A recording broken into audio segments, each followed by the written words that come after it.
إخواني أخواتي، السلام عليكم. معكم الدكتور طرزان، المؤرخ في علم الكارغولوجيا. اليوم إخوان جبت لكم واحد الحلقة استثنائية مختلفة على المواضيع الأخرى. يعني ما غاديش نتكلم على المجاهدين وما غاديش نتكلم على العلماء أو الأساطير تاع الجزائر. جبت لكم واحد الموضوع اللي هو قلقني وصراحة وأنا جد حزين. نتوما كما كتشوفوا ورايا كاين هاد سلسلة المطاعم راه معروفة اللي هي كتسمى KFC. هاد السلسلة راهي عالمية وموجودة في جميع أنحاء العالم، موجودة في المغرب إلا في دولة واحدة عند جارتنا الجزائر. كنتسائل مع نفسي كنقول كيفاش أن هاد الدولة، دولة الغاز والبترول، ما عندهاش هاد السلسلة العالمية.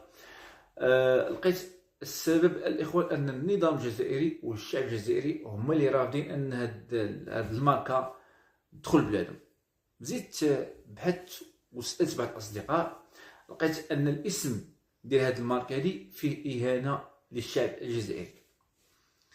نرجعو للستينات، مؤسس المطاعم اللي هو الأمريكي كان قام بزيارة سياحية إلى الجزائر، فزار عدة مدن، فلقى جميع المدن فيهم الشعب الجزائري دايرين الطوابير كما كيقولوا هما لاشين. يعني ندير لاشين هنا في وهران، في سكيكدا، في العاصمة كاين لاشين.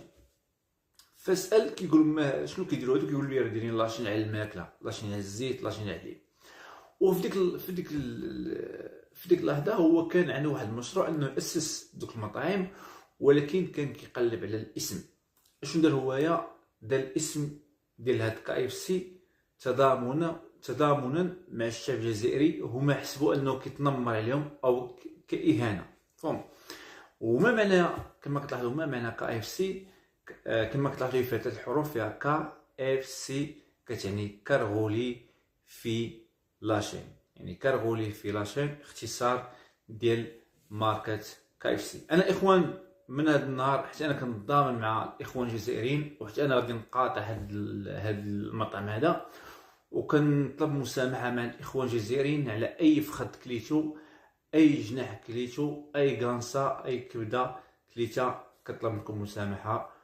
والسلام عليكم.